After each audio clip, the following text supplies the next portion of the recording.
আসসালামু আলাইকুম। আসসালামু আলাইকুম।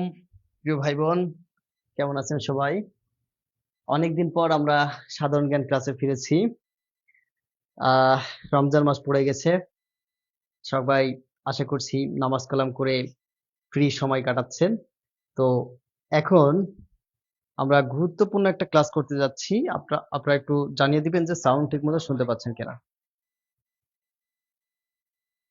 আসসালামু আলাইকুম। সাউন্ড ঠিকমতো শুনতে পাচ্ছেন কিনা সবাই একটু জানিয়ে দিবেন। সবাই একটু জানিয়ে দিবেন যে সাউন্ড ঠিকমতো শুনতে পাচ্ছেন কিনা।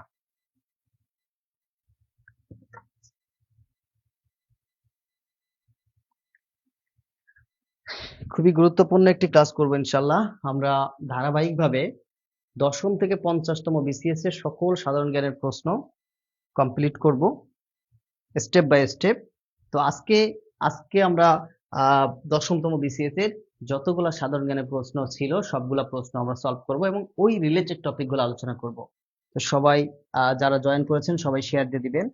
আর কথা দিচ্ছি, শেয়ার দিলেই আজকের পিডিএফটি আজকে দশমতম বিসিএস এর ক্লাস হবে এবং সেই সাথে দশমতম বিসিএস এর যতগুলা সাধারণ জ্ঞানের প্রশ্ন আছে সবগুলা প্রশ্নের একটা ব্যাখ্যা সহ পিডিএফ আপনাদেরকে দিয়ে দিব। ইনশাল্লাহ ইনশাল্লাহ আজকে পেয়ে যাবেন সজল বারোই। ইনশাল্লাহ আজকে পিডিএফ 100% পাবেন। আপনাদের এখানে কমেন্টে আমি লিংক পিন করে দিব। তবে শর্ত হচ্ছে সবাই 5টা করে শেয়ার দিতে হবে। 5টা করে শেয়ার দিলে আমি কমেন্টে পিডিএফ ডাউনলোডের লিংকটা দিয়ে দিব। আপনারা দশমতম বিসিএস পরীক্ষার সাধারণ জ্ঞানের সবগুলা প্রশ্ন ব্যাখ্যা সহ পেয়ে যাবেন। ধারাবাহিকভাবে দশমতম থেকে 50তম বিসিএস পর্যন্ত যত প্রশ্ন আছে সব আমরা সলভ করব প্রতিদিন প্রতিদিন স্টেপ বাই স্টেপ ক্লাসের মাধ্যমে। সবাই একটু শেয়ার দিবেন। আমি কথা দিচ্ছি যে আহ, এই ক্লাসের মধ্যেই আপনাদেরকে পিডিএফটা দিয়ে দিব। হ্যাঁ, ক্লাসের মধ্যেই পিডিএফটা পেয়ে যাবেন। ক্লাসের মধ্যে আমি কমেন্টে কমেন্টে পিন করে পিডিএফ এর লিংকটা দিয়ে দিব। ঠিক আছে, কমেন্টের পিন করে দিয়ে দিব। সুতরাং যারা জয়েন করেছেন সবাই 5টা করে শেয়ার দিবেন। সবাই 5টা করে শেয়ার দিবেন। তাহলে এই পিডিএফটা 100% দশম থেকে 50তম বিসিএস এর যে আহ, প্রশ্নগুলো আছে সবগুলো আজকে আমরা দশমতম বিসিএস এর সবগুলো প্রশ্ন সলভ করব ব্যাখ্যা সহ। ঠিক একইভাবে একইভাবে 11তম 12তম 13তম এভাবে 50তম বিসিএস পর্যন্ত আমরা সবগুলা প্রশ্ন সলভ করব ব্যাখ্যা সহ এবং প্রত্যেকটা ক্লাসের সাথে সাথে পিডিএফ। আমি কথা দিচ্ছি যে এই কমেন্টে পিন করে দিয়ে দিব। হ্যাঁ, সবাই সবাই একটু শেয়ার দিয়ে ডান লিখবেন। সবাই শেয়ার দিয়ে ডান লিখবেন। যারা ডান লিখবেন তাদেরকে আমি পিডিএফ এর লিংকটা দিব। শুধুমাত্র তাদেরকে ইনবক্সে পিডিএফ এর লিংকটা দিব। ঠিক আছে, যারা শেয়ার দিয়ে ডান লিখবেন। শেয়ার না দিলে কিন্তু পিডিএফ পাবেন না। শেয়ার না দিলে পিডিএফ পাবেন না। এত এত বেশি প্রশ্ন রিসার্চ করে বের করা, ব্যাখ্যা করতে অনেক কষ্ট হয়, সময় লাগে। আপনাদেরকে আমরা ফ্রিতেই দেই, আর আপনারা যদি শেয়ার না দেন তাহলে বলেন তো কত কষ্ট লাগে। তো প্রিয় ভাই বোন, যারা যারা জয়েন করেছেন সবাইকে বলছি সবাই শেয়ার দিবেন। সবাই শেয়ার দিয়ে ডান লেখেন। শেয়ার দিয়ে ডান লিখলেই ডান লিখবেন, কমেন্টে পিন করে পিডিএফ ডাউনলোডের লিংক দিয়ে দিব। ঠিক আছে, আপনারা সাথে সাথে ডাউনলোড করে নিতে পারবেন। সবাই একটু শেয়ার দেন। আমরা এখনই ক্লাস শুরু করব। সবাই শেয়ার দেন। শেয়ার দিলে বাকিরা সবাই চলে আসবে ইনশাল্লাহ। আর যেহেতু রমজান মাস তারাবি ছিল, আমরাও তারাবি পড়েছি, সুতরাং তারাবির পরেই ক্লাসটা নিলে কি হবে, সবাই ফ্রেশ মাইন্ডে ক্লাসগুলো করতে পারবে। হ্যাঁ, সেজন্য আমরা এই টাইমে ক্লাসটা নিচ্ছি। তো সবাই একটু শেয়ার দিয়ে দেন, দিয়ে ডান লিখবেন। ডান না লিখলে কিন্তু হবে না। 5টা শেয়ার ডান, 3টা শেয়ার ডান, এভাবে লিখতে হবে যে 5টা শেয়ার ডান, 3টা শেয়ার ডান। 100% গ্যারান্টি দিচ্ছি আজকের পুরা লেকচারের দশমতম বিসিএস এর পিডিএফটা ব্যাখ্যা সহ পাবেন। ব্যাখ্যা সহ পাবেন। আমি আপনাদেরকে দেখাই দিচ্ছি যে ব্যাখ্যা সহ আমরা রেডি করে রাখছি। শুধু শেয়ার যারা দিবে তারাই এই পিডিএফটা সংগ্রহ করতে পারবে। শেয়ার না দিলে আপনি পিডিএফ নিতে পারবেন না। শেয়ার না দিলে আপনি পিডিএফ পাবেন না। দেখেন, আপনাদেরকে আমি দেখাই দিচ্ছি যে পিডিএফ আপনাদেরকে দেওয়ার জন্য রেডি করেছি। পিডিএফ দেওয়ার জন্য রেডি করেছি। সবাই শেয়ার দিয়ে ডান লেখেন, তাহলে পিডিএফটা পেয়ে যাবেন। এই যে দেখেন, দশমতম বিসিএস সাধারণ জ্ঞানের পিডিএফ। এই পিডিএফ লিংকটা জাস্ট ফরওয়ার্ড করে দিব, আপনারা পেয়ে যাবেন। কিন্তু শর্ত হচ্ছে শেয়ার দিতে হবে। শেয়ার না দিলে পিডিএফ পাবেন না ভাই। অনেক কষ্ট করে আমরা রিসার্চ করে এই পিডিএফ গুলা তৈরি করি। তো আপনারা যদি একটা দুটো শেয়ার না দেন তাহলে এই পিডিএফ গুলা আপনাদেরকে আমরা কিভাবে দিব বলেন। হ্যাঁ, আলোহীন আলোহীন ল্যাম্পপোস্ট ডান। দুলালী খান, ওয়ালাইকুম আসসালাম। লাবণী আক্তার 5টা শেয়ার ডান। জুয়েল প্রধান, জিহাদ, জিহাদ ভাই সাধারণ জ্ঞান প্রশ্ন অনেকদিন পড়া হয় না, আর আপনারা সবাই জানেন যে নিবন্ধনের জন্য ম্যাক্সিমাম কোশ্চেন কিন্তু প্রিভিয়াস বিসিএস নিবন্ধন এবং প্রাইমারি থেকে আসে। সুতরাং আগে আমরা প্রিভিয়াস কোশ্চেন সলভ করে যাব, তারপর টপিক ওয়াইজ পড়বো। তো আজকে আমরা শুরু করেছি 10তম বিসিএস, নেক্সট ডেতে আমরা 11তম বিসিএস পড়বো, তারপর দিন 12তম, এইভাবে 50তম বিসিএস পর্যন্ত আমরা শেষ করব ইনশাআল্লাহ। রমজানের মধ্যেই বিসিএস এর প্রিভিয়াস কোশ্চেন, নিবন্ধনের সবগুলা প্রিভিয়াস কোশ্চেন আমরা সলভ করে দিব। যত সময় টাইম লাগে তত সময় নিয়ে আমরা শেষ করব। হ্যাঁ, সবাই একটু শেয়ার দিয়ে ডান লেখেন, 5টা করে শেয়ার দিবেন, ডান লিখবেন। আমি এখনই আপনাদেরকে পিডিএফ এর লিঙ্কটা এখানে কমেন্টে দিয়ে দিব, ঠিক আছে? কিন্তু শেয়ার না দিলে আর ডান না লিখলে কিন্তু পিডিএফ পাবেন না। হ্যাঁ, সবাই সবাই শেয়ার দেন, শেয়ার দিলেই কিন্তু পিডিএফ পাবেন, আমি গ্যারান্টি দিচ্ছি। 10তম নিবন্ধনের এই যে দেখেন আপনারা 38টা পেজ আছে, টোটাল 38টা পেজ আছে। এই সবগুলা ব্যাখ্যা সহ দিয়ে দিব। শহীদুজ্জামান, আজকে 100% এখান থেকে ক্লাসের মধ্যেই পিডিএফ পাবেন, ক্লাসের মধ্যেই পিডিএফ ডাউনলোড করার লিংক কমেন্টে পেয়ে যাবেন, ঠিক আছে? চলেন আমরা শুরু করি। দিয়ে দেন, আমি কিছু কিছু দিছি। চলেন আমরা শুরু করি। আমাদের প্রথম যেটা আমরা দেখব সেটা হচ্ছে বাংলাদেশ গণপ্রজাতন্ত্রের ঘোষণা হয় কবে? বাংলাদেশ গণপ্রজাতন্ত্রের ঘোষণা হয় কবে? অ্যান্সার ক হবে, খ হবে, গ নাকি গ হবে? 10 এপ্রিল 1971 সাল, 26 মার্চ 1971 সাল, 11 এপ্রিল 1971 সাল, 10 জানুয়ারি 1972 সাল। এই প্রশ্নটা কিন্তু ম্যাক্সিমাম স্টুডেন্ট ভুল করে, কারণ এখানে একটা কনফিউশন। ব্যাপারটা হচ্ছে যে এখানে ভালো করে দেখেন, বাংলাদেশ প্রজাতন্ত্রের ঘোষণা হয় কবে, কার্যকর কবে হয় এটা বলে নাই, বলছে ঘোষণা হয় কবে। তো সবাই একটু অ্যান্সার দিবেন, দেখি কে আগে সবার আগে অ্যান্সার দিতে পারে। সবার আগে কে অ্যান্সার দিতে পারে দেখি, সবার আগে কে অ্যান্সার দিতে পারে দেখি, সবার আগে অ্যান্সার দেন। হ্যাঁ, লাবণী আক্তার অ্যান্সার করেছেন ক। সুমি ইসলাম, ওয়ালাইকুম আসসালাম, শেয়ার দেন। সুমি ইসলাম শেয়ার দেন, আইসে সালাম দেওয়ার আগে শেয়ার দিয়ে দিবেন। নুরিশিয়া ইভা অ্যান্সার করেছেন ক। সবাই অ্যান্সার দেন, সবাই অ্যান্সার দিবেন, সবাই অ্যান্সার দিবেন। হ্যাঁ, হাসি মধ্যে অ্যান্সার করেছেন ক। আহ আখিনুর আক্তার অ্যান্সার করেছেন ক। ছেলেগুলা কই, শুধু মেয়েরাই অ্যান্সার দিতেছে। হ্যাঁ, সুমি ইসলাম অসংখ্য ধন্যবাদ আপনাকে। অ্যান্সার হবে হচ্ছে ক, 10 এপ্রিল। 10 এপ্রিল 1971 সাল, মনে রাখবেন 10 এপ্রিল 1971 সাল মুজিবনগর সরকার ঘোষণা করা হয়, এবং ওই দিনেই বাংলাদেশ প্রজাতন্ত্র ঘোষণা করা হয়, এবং সেটা 26 মার্চ থেকে কার্যকর হয়। 26 মার্চ থেকে কার্যকর হয়, মনে রাখবেন। তাহলে বাংলাদেশ গণপ্রজাতন্ত্রের ঘোষণা হয় 10 এপ্রিল 1971 সাল, এবং কার্যকর হয় 26 মার্চ 1971 সালে, মনে রাখবেন। তাহলে আমরা এখানে শুধুমাত্র কবে ঘোষণা হয় সেটা জানলাম না, কবে কার্যকর হয় সেটাও জেনে নিলাম। এইভাবে প্রত্যেকটা প্রশ্ন ব্যাখ্যা সহ আপনারা পিডিএফ পেয়ে যাবেন, শুধু বিনিময়ে একটা শেয়ার দিবেন। নেক্সট কোশ্চেনে চলে যাই আমরা। নেক্সট কোশ্চেন হচ্ছে, গণপ্রজাতন্ত্রী বাংলাদেশের সংবিধান প্রবর্তিত হয়। গণপ্রজাতন্ত্রী বাংলাদেশের সংবিধান প্রবর্তিত হয়, দেখেন 17 এপ্রিল 1991 সাল, 16 ডিসেম্বর 1972 সাল, 7 মার্চ 1971 সাল, নাকি 26 মার্চ 1973 সাল? প্রশ্ন নম্বর খ। 2 নম্বর প্রশ্ন দেখি আনসার কে দিতে পারেন। রেবেকা সুলতানা, ওয়ালাইকুম আসসালাম, আলহামদুলিল্লাহ ভালো আছি আপনাদের দোয়ায়। আশা করছি আপনারাও ভালো আছেন সবাই। প্রথম রমজান, এই প্রথম রমজানে সবার জন্য দোয়া রইল, ইনশাল্লাহ আমার প্রিয় ভাই বোনরা সবাই যেন এই 26 সালে আপনাদের বেকার মুক্ত জীবন চলে আসে ইনশাল্লাহ। সবাই ইনশাল্লাহ বলেন, এবং সেই সাথে সবাই 2টা করে শেয়ার দেন। আজকের ক্লাসে সর্বোচ্চ শেয়ার চাই ইনশাল্লাহ। আচ্ছা, হাসিমুখ আনসার করেছেন খ। আহসান আহমেদ আনসার করেছেন 10 এপ্রিল 1971 সাল, ওটা তো গেছে গা। নুরশিবা আনসার করেছেন খ, 16 ডিসেম্বর 1972 সাল। ওকে, মরিয়াম আহসান অসংখ্য ধন্যবাদ। সজল বারোই আনসার করেছেন খ, 16 ডিসেম্বর 1972 সাল। এখানে একটা বিষয় খেয়াল করেন, গণপ্রজাতন্ত্রী বাংলাদেশের সংবিধান প্রবর্তিত হয় হচ্ছে 16 ডিসেম্বর 1972 সাল, কিন্তু এই সংবিধান গৃহীত হয় হচ্ছে 4 নভেম্বর, মনে রাখবেন 4 নভেম্বর 1972 সাল। 1972 সাল, তাহলে মনে রাখবেন যে গণপ্রজাতন্ত্রী বাংলাদেশ সংবিধান গৃহীত হয় হচ্ছে 4 নভেম্বর 1972 সাল, এবং সেটা কার্যকর হয় 16 ডিসেম্বর, আমাদের বিজয় দিবস 1972 সালে। হ্যাঁ প্রিয় ভাই বোন, সবাই একটা শেয়ার দিবেন। এই যে 100+ স্টুডেন্ট হয়ে গেছে। আপনারা যদি শেয়ার দেন, 100 জন এই মুহূর্তে আছেন, এই 100 জন শেয়ার দিলেই কিন্তু এটা 200 চলে যাবে, ঠিক আছে? আর আমি কথা দিচ্ছি, আমি এই যে এখানে রমজান মাসে আপনাদেরকে কথা দিচ্ছি যে আজকের ক্লাসের পিডিএফ 100% ক্লাসের মধ্যেই পেয়ে যাবেন, ঠিক আছে? ইনশাআল্লাহ। হ্যাঁ, সবাই ইনশাআল্লাহ বলেন। নেক্সট কোশ্চেনে চলে যাই আমরা। নেক্সট কোশ্চেনে চলে যাই আমরা। আজকে 10তম বিসিএস এর সবগুলা কোশ্চেন ব্যাখ্যা সহ সমাধান করব, ঠিক আছে?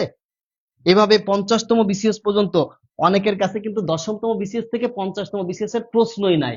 আর আমরা কি করব, ব্যাখ্যা সহ 10তম থেকে 50তম বিসিএস এর সব প্রশ্ন আপনাদেরকে কমপ্লিট করে দিব ইনশাআল্লাহ। ওকে, দেখেন, বিখ্যাত সাধক শাহ সুলতান বকলির মাজার কোথায় অবস্থিত? মহাস্থানগড়, শাহজাদপুর, নেত্রকোনা নাকি রামপালে? বলেন কোথায় অবস্থিত? বিখ্যাত ইসলাম প্রচারক ও সাধক সুলতান বকলির মাজার কোথায় অবস্থিত? হ্যাঁ, তিনি একজন ইসলাম প্রচারক ছিলেন এবং সুফি সাধক ছিলেন।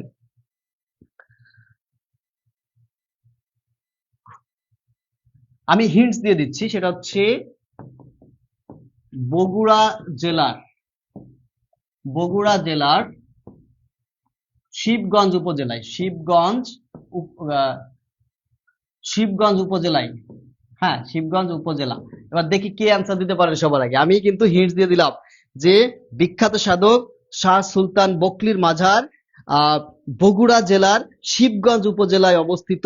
সেটার প্রাচীন নাম কি? বগুড়া জেলার শিবগঞ্জ উপজেলা, অর্থাৎ এই বগুড়ার প্রাচীন নাম কি? বগুড়ার প্রাচীন নাম যদি আপনি বলতে পারেন, তাহলে এই প্রশ্নের অ্যান্সারটা আপনি পারবেন। এবং আরো বলে দিচ্ছি, এটার প্রাচীন নাম ছিল হচ্ছে পূর্ণবর্ধন। পূর্ণবর্ধন নামে একটা প্রাচীন জনপদ ছিল, আপনারা জানেন যে সেটা বগুড়াতেই ছিল। এবং এই পূর্ণবর্ধনের যে ধ্বংসাবশেষ, সেই ধ্বংসাবশেষের নাম হচ্ছে মহাস্থানগড়। সেই ধ্বংসাবশেষকে কি বলা হয়? মহাস্থানগড়। তাহলে মনে রাখবেন, কি মনে রাখবেন? বিখ্যাত সাধক শাহ সুলতান বলখি, তিনি একজন ইসলাম প্রচারক ও সাধক ছিলেন। তার মাজার হচ্ছে বগুড়া জেলার শিবগঞ্জ উপজেলার পূর্ণবর্ধন এর ধ্বংসাবশেষ মহাস্থানগড়ে অবস্থিত। প্রিয় ভাই বোন, আমরা শুধুমাত্র কোশ্চেনের অ্যান্সারটা দিয়ে দিব না, সেই কোশ্চেন রিলেটেড ব্যাখ্যাও কিন্তু আপনাদেরকে আমরা বলে দিব। ফলে কি হবে, যে এই টপিক থেকে যদি আবার প্রশ্ন আসে, এবং আসবে, এটা আবার কেন আসবে? কারণ আপনারা জানেন যে নিবন্ধনে ম্যাক্সিমাম কোশ্চেন আসে কিন্তু প্রিভিয়াস কোশ্চেন থেকে, প্রায় 70% এর উপরে প্রিভিয়াস কোশ্চেন থেকে আসে। আপনারা যদি 10তম বিসিএস থেকে 50তম বিসিএস, 10তম নিবন্ধন থেকে 18তম নিবন্ধন এবং প্রাইমারি সব প্রশ্ন কমপ্লিট করেন, 100% গ্যারান্টি এখান থেকে 70% আপনি কমন পাবেন। কিন্তু সেখানে প্রবলেম হচ্ছে যে এতগুলো প্রিভিয়াস কোশ্চেন ব্যাখ্যা সহ আপনি পাবেন কোথায়? এটা একমাত্র সোহেল স্যার টেকনিক গ্রুপ পেজেই পাবেন, একমাত্র সোহেল স্যার টেকনিক গ্রুপ পেজেই পাবেন। আমি কথা দিলাম, প্রত্যেকটা ক্লাসের পিডিএফ এখন থেকে আপনারা ক্লাস শেষ হওয়ার আগেই পেয়ে যাবেন। কিন্তু শর্ত হচ্ছে প্রিয় ভাই বোন, শেয়ার দিতে হবে। জাস্ট শেয়ারের বিনিময়ে আমরা আপনাদেরকে এই ক্লাস দিচ্ছি, পিডিএফ দিচ্ছি। হ্যাঁ, চলেন আমরা পরবর্তী কোশ্চেনে চলে যাই। পরবর্তী কোশ্চেনটা হচ্ছে, বাংলাদেশের লোকশিল্প জাদুঘর কোথায় অবস্থিত? চট্টগ্রাম, বগুড়ায়, সোনারগাঁও নাকি রামপালে? বাংলাদেশের লোকশিল্প জাদুঘর কোথায় অবস্থিত? এই লোকশিল্প জাদুঘর শিল্পী জয়নুল আবেদিন, শিল্পাচার্য জয়নুল আবেদিন এটা প্রতিষ্ঠা করে। শিল্পাচার্য জয়নুল আবেদিন এটা প্রতিষ্ঠা করে, মনে রাখবেন। এবং এটা আরো বলে দিই, সেটা নারায়ণগঞ্জে অবস্থিত। নারায়ণগঞ্জ অবস্থিত। এখন নারায়ণগঞ্জের কোন উপজেলায় অবস্থিত সেটা আপনারা বলবেন, আমি আর এর বেশি কিছু বলবো না। তাহলে বাংলাদেশের লোকশিল্প জাদুঘর কোথায় অবস্থিত? বিশ্বাস করেন প্রিয় ভাই বোন, এই প্রশ্নটা আমি প্রাইমারি পরীক্ষায় যখন পড়াচ্ছি তখন দেখছি যে প্রাইমারিতে আসছে, 10তম বিসিএস আসছে।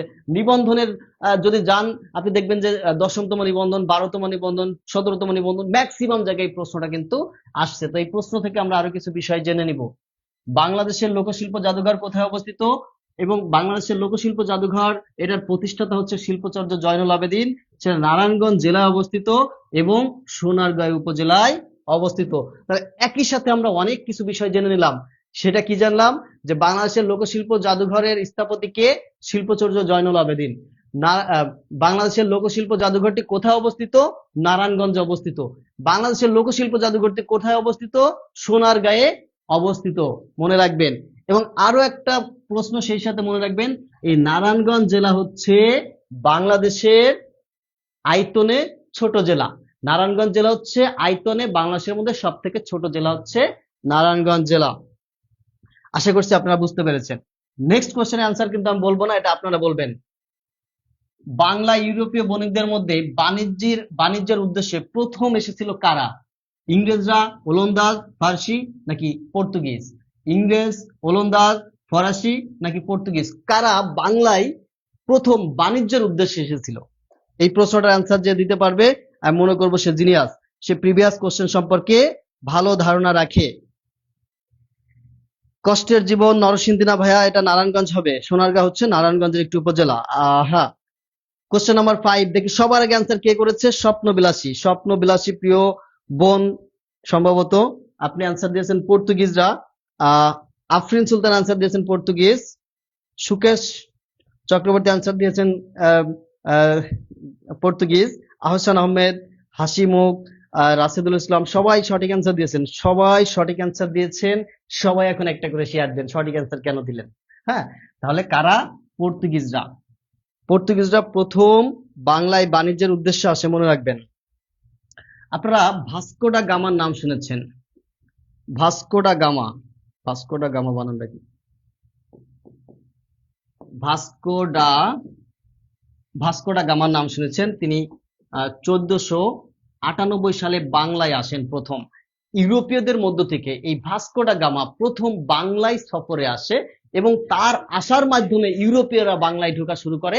বাণিজ্যের উদ্দেশ্যে প্রথম আসে হচ্ছে পর্তুগিজরা। কারা আসে প্রথম? পর্তুগিজরা আসে। হ্যাঁ, নেক্সট কোশ্চেনে চলে যাই আমরা, চলেন।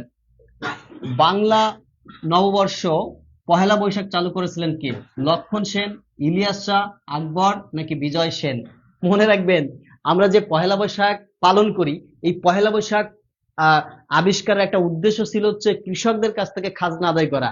কৃষকদের কাছ থেকে উৎসব মুখর ভাবে খাজনা আদায় করার জন্য এই বাংলা সনের প্রচলন শুরু করে। কে শুরু করে? লক্ষণ সেন, ইলিয়াস শাহ, আকবর নাকি বিজয় সেন? কোশ্চেন নাম্বার 6 এর আনসার দেখি সবার আগে কে দিতে পারে।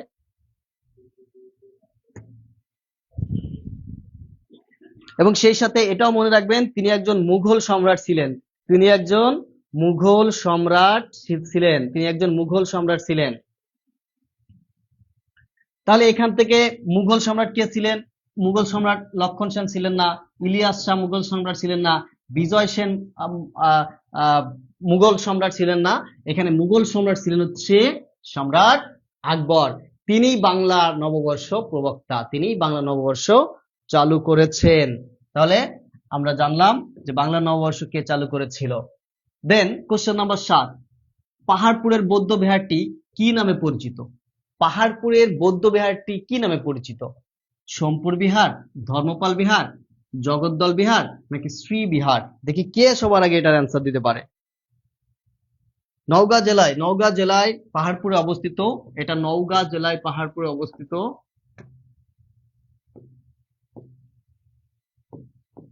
নওগাঁ জেলার পাহাড়পুরে অবস্থিত, মনে রাখবেন। নওগাঁ জেলার পাহাড়পুরে অবস্থিত বৌদ্ধ বিহারটি কি নামে পরিচিত? এটার অ্যান্সার দেখি কে দিতে পারেন।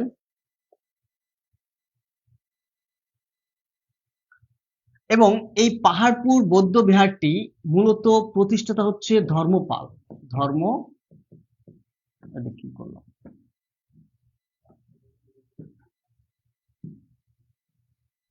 ধর্মপাল। তাহলে এখান থেকে একটা কথা মাথায় রাখবেন যে পাহাড়পুর বৌদ্ধ বিহারটি নওগাঁ জেলায় অবস্থিত এবং এই পাহাড়পুর বৌদ্ধ বিহারটি প্রতিষ্ঠা করেন হচ্ছে ধর্মপাল। কে প্রতিষ্ঠা করেন? পাল বংশের বিখ্যাত রাজা ধর্মপাল প্রতিষ্ঠা করেন। এটা কি হবে? সোমপুর বিহার হবে, ধর্মপাল বিহার হবে, জগদ্দল বিহার হবে নাকি শ্রীপুর বিহার হবে? এবার অ্যান্সারটা দেন। এতক্ষণ যে অ্যান্সার দিয়েছেন অনেকে ভুল অ্যান্সার দিয়েছেন, এবার দেখি সঠিক অ্যান্সারটা কে দিতে পারেন। সবাই দেখি সঠিক অ্যান্সারটা কে দিতে পারেন। হ্যাঁ, মেঘলা সাহা, হিজাবি রাজকন্যা, লাবণী আক্তার, কষ্টের জীবন সবাই সঠিক অ্যান্সার দিয়েছেন। এই পাহাড়পুরের বৌদ্ধ বিহারটি সোমপুর বিহার নামে পরিচিত ছিল এবং এটা নওগাঁ জেলার পাহাড়পুরে অবস্থিত। এই বৌদ্ধ বিহারটি ধর্মপাল প্রতিষ্ঠা করেন। ওকে, বাংলাদেশে চীনামাটির সন্ধান পাওয়া গেছে কোথায়? বিজয়পুর, রানীগঞ্জে, টেকেরহাট নাকি বিয়ানীবাজারে? বলেন এটার অ্যান্সার কি হবে? কোশ্চেন নাম্বার 8, দশমতম বিসিএস। দশমতম বিসিএস আমরা আজকে শুধুমাত্র দশমতম বিসিএস এর সবগুলা প্রিভিয়াস কোশ্চেন সলভ করব। নেক্সট সাধারণ জ্ঞান ক্লাসে 11তম বিসিএস এর সবগুলা প্রশ্ন সলভ করব। তারপরের ক্লাসে 12তম বিসিএস এর প্রশ্ন সলভ করব। যদি আপনারা ক্লাস না করে চলে যান, আজকের এই চমৎকার পিডিএফটি ব্যাখ্যা সহ হারাবেন, এটা আপনি আর পাবেন না। কারণ যারা লাইভে থাকবে আমি গ্যারান্টি দিচ্ছি একটা টাইমে আমি এখানে পিডিএফ দিয়ে দিব, ঠিক আছে? হ্যাঁ, সবাই একটা আনসার দিবেন।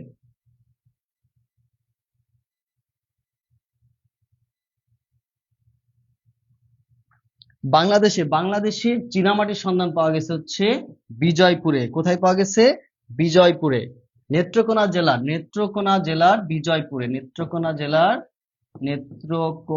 জেলার বিজয়পুরে এই চীনামাটির সন্ধান পাওয়া গেছে। এটি বাংলাদেশের একটি অন্যতম খনিজ সম্পদ হিসেবে বিবেচিত হয়। মনে রাখবেন, খুবই গুরুত্বপূর্ণ একটি খনিজ সম্পদ।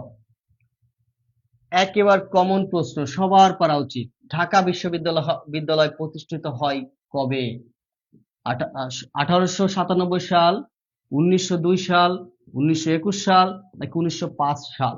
একটা জিনিস খেয়াল করেন যে বিসিএস এর প্রশ্নগুলা যে সাল থেকে প্রশ্ন আসে, এই সালগুলা কিন্তু এমন ভাবে দেওয়া থাকে কনফিউশনে পড়ে যেতে হয়, মানে কাছাকাছি থাকে না, একটা দূরে দূরে, মানে প্রত্যেকটা নিয়ে আপনাকে চিন্তা করতে হবে যদি আপনি ভালো ভাবে না পড়ে থাকেন।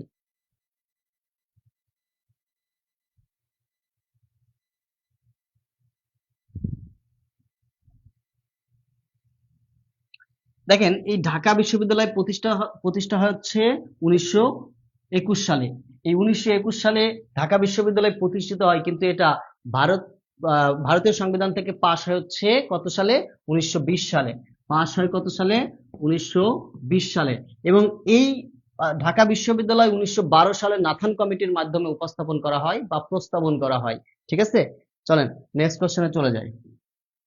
নেক্সট কোশ্চেন হচ্ছে, ঢাকার বিখ্যাত তারা মসজিদ তৈরি করেন কে? এই ঢাকার বিখ্যাত তারা মসজিদটি পুরান ঢাকায় অবস্থিত। মনে রাখবেন, পুরান ঢাকায় অবস্থিত বিখ্যাত তারা মসজিদটি তৈরি করেন কে? শায়েস্তা খান, নওয়াব সলিমুল্লাহ, মির্জা আহমেদ খান নাকি খান সাহেব আবুল হাসনাত? কে কে তৈরি করেন বলেন? ঢাকার বিখ্যাত তারা মসজিদটি কে তৈরি করেন? পুরান ঢাকায় আরমানিটোলায় অবস্থিত এই মসজিদটি। হ্যাঁ, পুরান ঢাকায় আরমানিটোলায় 1800 শতকে এটা তৈরি করা হয়। 1800 শতকে এই তারা মসজিদটি তৈরি করেন মির্জা আহমেদ খান। মির্জা আব্বাস না, মির্জা আহমেদ খান। তাহলে ঢাকার বিখ্যাত তারা মসজিদটি কি করেন? তৈরি করেন হচ্ছে মির্জা আহমেদ খান। পুরান ঢাকার আরমানিটোলায় এটা অবস্থিত। 1800 শতকে এই মসজিদটি প্রতিষ্ঠিত হয়। 1800 শতকে বিখ্যাত তারা মসজিদটি মির্জা আহমেদ খান পুরান ঢাকার আরমানিটোলায় কি করেন? প্রতিষ্ঠা করেন। হ্যাঁ, পরের প্রশ্ন হচ্ছে কোশ্চেন নাম্বার 11, পাখি ছাড়া বলাকা ও দোয়েল নামে পরিচিত হচ্ছে দুটি উন্নত জাতের গম শস্য, দুটি উন্নত জাতের ধান শস্য, দুটি উন্নত জাতের ভুট্টা নাকি দুটি উন্নত জাতের ইক্ষু? দেখি এটার অ্যান্সার কে দিতে পারেন।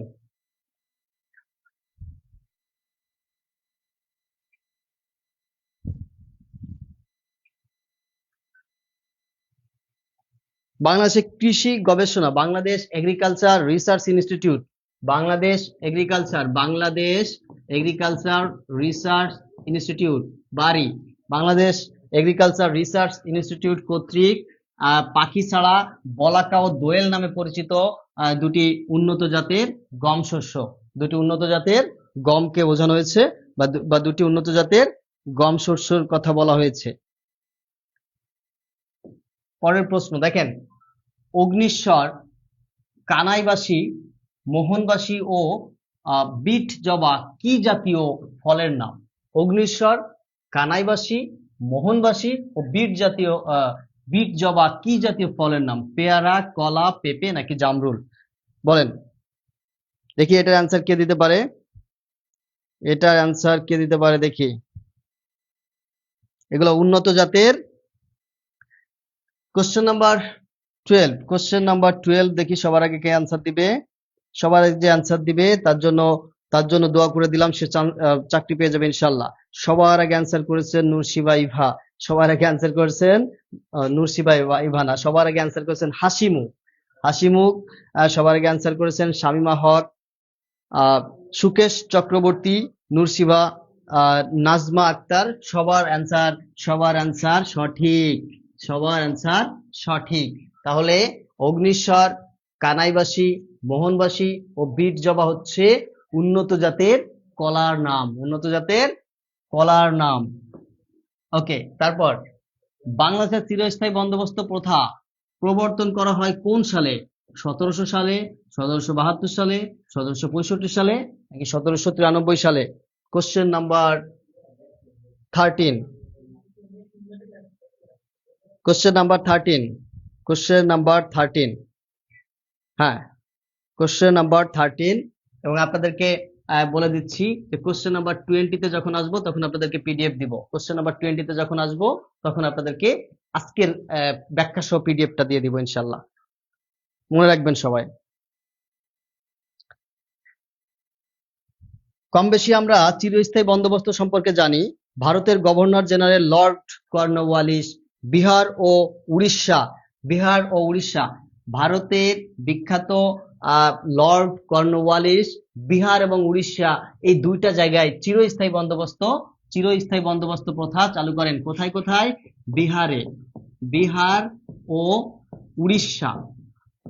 উড়িষ্যা জেলায় তিনি চিরস্থায়ী বন্দোবস্ত প্রথা চালু করেন। সেটা কত সালে চিরস্থায়ী প্রথা চালু হয়েছে? 1793 সাল। তাহলে এখান থেকে যেটা আপনি মনে রাখবেন যে ভারতের বিখ্যাত লর্ড কর্নওয়ালিস তিনি বিহার এবং উড়িষ্যা এই দুইটা জায়গায় চিরস্থায়ী বন্দোবস্ত প্রবর্তন করেন 1793 সালে। চিরস্থায়ী বন্দোবস্তের প্রবক্তা কে? Lord Cornwallis. কোথায় চিরস্থায়ী বন্দোবস্ত চালু করা হয়? বিহার এবং উড়িষ্যা। কত সালে চিরস্থায়ী বন্দোবস্ত প্রথা প্রবর্তন হয়? 1793। একটা এমসিকিউ দিয়ে 4টা এমসিকিউ আপনাদেরকে পড়ালাম, একটা এমসিকিউ দিয়ে 4টা। দেখেন প্রিভিয়াস কোশ্চেন পড়ার সুবিধা হচ্ছে এখানে, যখন আপনি প্রিভিয়াস কোশ্চেনটা পড়বেন, ব্যাখ্যা পড়বেন, তখন একই সাথে একটা এমসিকিউর সাথে আপনার 4টা করে এমসিকিউ হয়ে যাবে। তাহলে আমি যদি আজকে আপনাদেরকে 30টা এমসিকিউ পড়াই, 120টা এমসিকিউ কভার হয়ে যাবে। ঠিক আছে? তাহলে আমরা এখান থেকে মনে রাখবো যে বাংলায় চিরস্থায়ী বন্দোবস্ত প্রবক্তা কে? Lord Cornwallis. কোথায় চিরস্থায়ী বন্দোবস্ত প্রবর্তন করা হয়? বিহার এবং উড়িষ্যায়। কত সালে চিরস্থায়ী বন্দোবস্ত প্রথা প্রবর্তন করা হয়? 1793 সাল। শুধু পড়লেই হবে না, ব্যাখ্যা হচ্ছে গুরুত্বপূর্ণ। ঠিক আছে? কারণ অ্যান্সার দেখে তো আপনারা পড়েই নিতে পারবেন। কোন মুঘল সম্রাট বাংলার নাম দেন জান্নাতাবাদ? এই জান্নাতাবাদ মানে কি জানেন? জান্নাতাবাদ মানে হচ্ছে স্বর্গীয় বাগান। দেখেন বাংলার প্রাকৃতিক সৌন্দর্য দেখে একজন মুঘল সম্রাট এই বাংলা জনপদকে তিনি জান্নাতাবাদ নাম ঘোষণা করেছিলেন, যে স্বর্গীয় বাগান। বাংলার প্রাকৃতিক সৌন্দর্য, অর্থ সম্পদ এতটা প্রাচুর্য ছিল, যেটা দেখে একজন মুঘল সম্রাট কি করেছে? এই বাংলাকে জান্নাতাবাদ নামে ঘোষণা করেছে। সেই মুঘল সম্রাটের নাম কি? সম্রাট বাবর, সম্রাট হুমায়ুন, সম্রাট আকবর নাকি সম্রাট জাহাঙ্গীর? বলেন এটার অ্যান্সার কি হবে দেখি, সবার আগে কে অ্যান্সার দিতে পারে। স্বর্গীয় বাগান বা স্বর্গীয় উদ্যান। কোশ্চেন নাম্বার 14,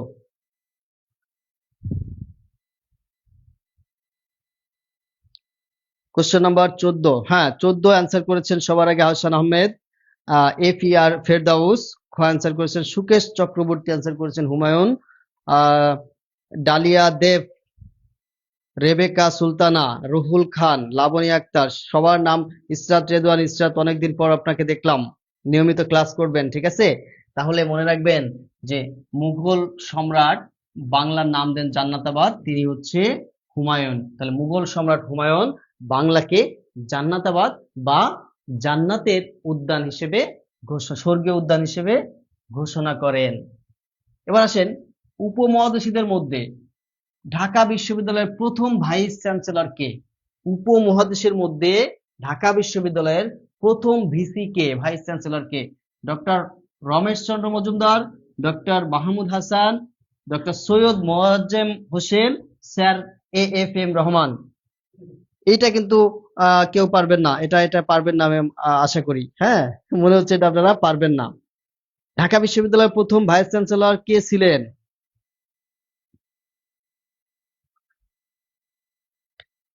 ঢাকা বিশ্ববিদ্যালয়ের দেখেন, উপমহাদেশীদের মধ্যে ঢাকা বিশ্ববিদ্যালয়ের প্রথম ভাইস চ্যান্সেলর, আরেকটা হচ্ছে ঢাকা বিশ্ববিদ্যালয়ের ভাইস চ্যান্সেলর কে ছিলেন? প্রথম ঢাকা বিশ্ববিদ্যালয়ের প্রথম ভিসি কে? এই দুইটা প্রশ্ন কিন্তু এলোমেলো করে ফেলে, এই কারণে বললাম যে এটা আপনারা অনেকেই হয়তো পারবেন না, তাই না? কারণ এই প্রশ্নটা অনেকেই ভুল করে ফেলে।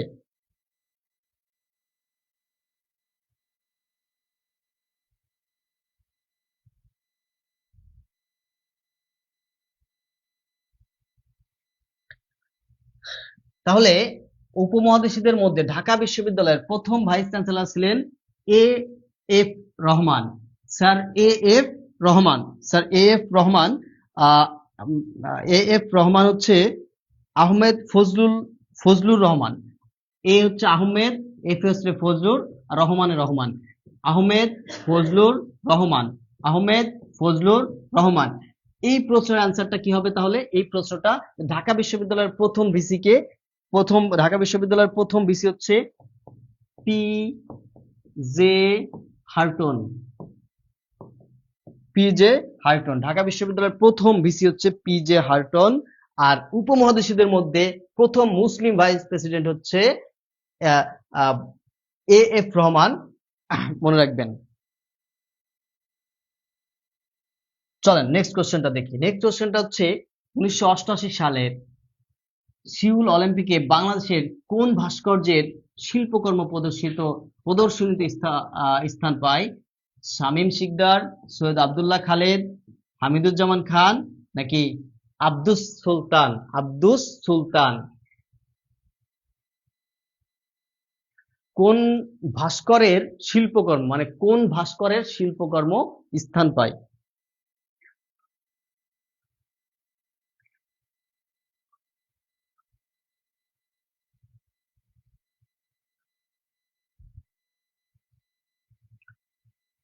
তাহলে এই অ্যান্সারটা হবে হচ্ছে হামিদুজ্জামান খান। এই হামিদুজ্জামান খানের একটা ভাস্কর্য ছিল, সেটার নাম হচ্ছে স্টেপস। স্টেপস স্টেপস নামে ভাস্কর্যটি 1988 সালে অলিম্পিকে প্রদর্শনীতে স্থান পায়। তাহলে 1988 সালের অলিম্পিকে হামিদুজ্জামান খানের একটা ভাস্কর্য যার নাম হচ্ছে স্টেপস, এটা অলিম্পিকে স্থান পায়। ঢাকায় সর্বপ্রথম কবে বাংলার রাজধানী স্থাপিত হয়? 1206, 1310, 1526, নাকি 1610? বলেন। মুঘল সম্রাট জাহাঙ্গীরের শাসন আমলে, মুঘল সম্রাট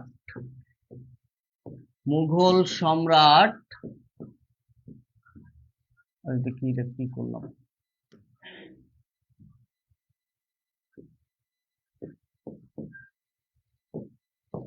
মুঘল সম্রাট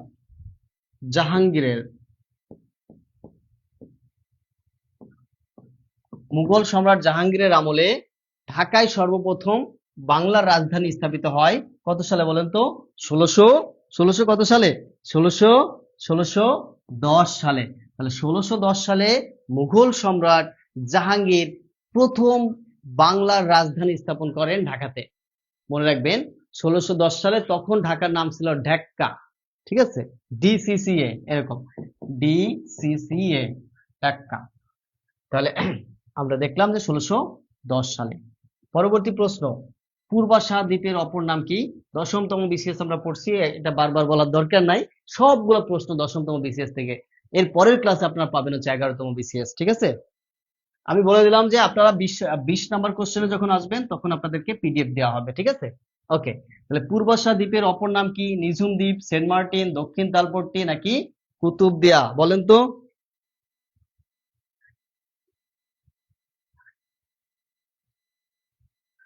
বাংলাদেশ ও ভারতের সীমান্তবর্তী একটি নদী আছে যার নাম হচ্ছে হাড়িয়াভাঙ্গা নদী। এই হাড়িয়াভাঙ্গা নদীর মোহনায় অবস্থিত পূর্বাশা দ্বীপ। এই পূর্বাশা দ্বীপের আর একটা নাম আছে, সেই নামটা কি এটা আমি আপনাদের কাছ থেকে জানতে চাই। এই দ্বীপের আরো একটা নাম হচ্ছে নিউমোর দ্বীপ। নিউমোর দ্বীপ, ঠিক আছে, মনে রাখবেন নিউমোর দ্বীপ। এই দ্বীপটা কিন্তু বর্তমানে নেই, এই দ্বীপটা বর্তমানে সমুদ্র তলদেশে চলে গেছে।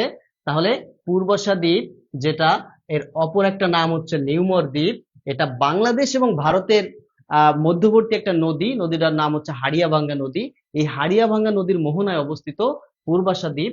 এই পূর্বাশা দ্বীপের একটা নাম হচ্ছে নিউমোর দ্বীপ। তার আরো একটা নাম আছে, সেই নামটা আপনাদের বলতে হবে। এটা কি নিঝুম দ্বীপ হবে, সেন্ট মার্টিন হবে, দক্ষিণ তালপট্টি হবে, নাকি কুতুবদিয়া দ্বীপ হবে? সবাই অ্যান্সার দিবেন এটার। এটার অ্যান্সার যদি না দেন তাহলে কিন্তু খবর আছে, ঠিক আছে? এটার অ্যান্সার সবাই দিবেন। নিউমোর দ্বীপ তো আমি লিখেই দিলাম, এর মধ্য থেকে অ্যান্সার দেন। নিঝুম দ্বীপ, সেন্ট মার্টিন, দক্ষিণ তালপট্টি, নাকি কুতুবদিয়া? কষ্টের জীবন, রাশেদুল হাসান, শ্রাবণ চৌধুরী, জুয়েল মিয়া, আহসান আহমেদ। হ্যাঁ প্রিয় ভাই বোনেরা, আপনারা সবাই সঠিক অ্যান্সার দিয়েছেন। এটার অ্যান্সার হবে হচ্ছে দক্ষিণ তালপট্টি দ্বীপ। এই দক্ষিণ তালপট্টি দ্বীপ বা পূর্বাশা দ্বীপ বা নিউমোর দ্বীপ, এটা থেকে সব পরীক্ষা একটা না একটা প্রশ্ন আসে। সুতরাং প্রিয় ভাই বোন, এটা কিন্তু খুবই গুরুত্বপূর্ণ, নিবন্ধনে এখান থেকে প্রশ্ন আসবে। এটাকে আমি আরেকবার বলি, বাংলাদেশ এবং ভারতের মধ্যবর্তী একটা নদী আছে, নদীটার নাম হচ্ছে হাড়িয়াভাঙ্গা নদী। এই হাড়িয়াভাঙ্গা নদীর মোহনায় একটা দ্বীপ অবস্থিত, সেই দ্বীপটার নাম হচ্ছে পূর্বাশা দ্বীপ অথবা নিউমোর দ্বীপ অথবা দক্ষিণ তালপট্টি দ্বীপ। যে দ্বীপের অস্তিত্ব এখন নেই, সেটা সমুদ্র তলদেশে বিলীন হয়ে গেছে, কিন্তু সাধারণ জ্ঞানে এখনো আসে। সবাইকে অসংখ্য ধন্যবাদ, যারা অ্যান্সার করতেছেন তাদেরকে অসংখ্য ধন্যবাদ। ওকে, সার্কের প্রথম শীর্ষ বৈঠক অনুষ্ঠিত হয় কত সালে? সার্কের প্রথম বৈঠক, শীর্ষ বৈঠক অনুষ্ঠিত হয় কত সালে? সার্কের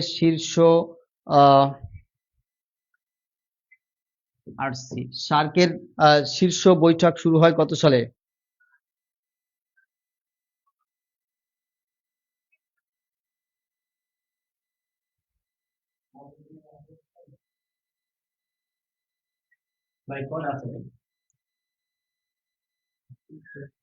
ওকে, তাহলে দেখেন, এটা মনে রাখবেন, এটা আমরা ই করব না, ভুলে গেছি, 1985 সাল। তাহলে সার্কের প্রথম শীর্ষক বৈঠক অনুষ্ঠিত হয় 1985 সাল। কোথায় এটা? এটা হচ্ছে ঢাকাতে। 1985 সালে 1985 সালের 8 ডিসেম্বর এই সার্ক প্রতিষ্ঠিত হয়। এই সার্কটা কি? দক্ষিণ এশিয়ার পারস্পরিক সহযোগিতা করার জন্য। দক্ষিণ এশিয়ার মধ্যে যতগুলা দেশ আছে, বাংলাদেশ, ভারত, শ্রীলঙ্কা, পাকিস্তান, নেপাল, ভুটান, এই সবগুলা দেশের মধ্যে পারস্পরিক সহযোগিতার জন্য প্রতিষ্ঠিত হয় সার্ক। 1985 সালে প্রতিষ্ঠিত হয় এবং 1985 সালের শীর্ষ সম্মেলনটা হয় হচ্ছে কোথায়? বাংলাদেশের রাজধানী ঢাকাতে। মনে রাখবেন। কোশ্চেন নাম্বার 20, আরব রাষ্ট্রগুলোর মধ্যে কোনটি বাংলাদেশকে প্রথম স্বীকৃতি দেয়? ইরাক, আলজেরিয়া, সৌদি আরব, নাকি জর্ডান? বাংলাদেশকে স্বাধীন দেশ হিসেবে ঘোষণা করে আরব রাষ্ট্রগুলোর মধ্যে প্রথমে কোনটি? বলেন, প্রথমে কোন রাষ্ট্রটি?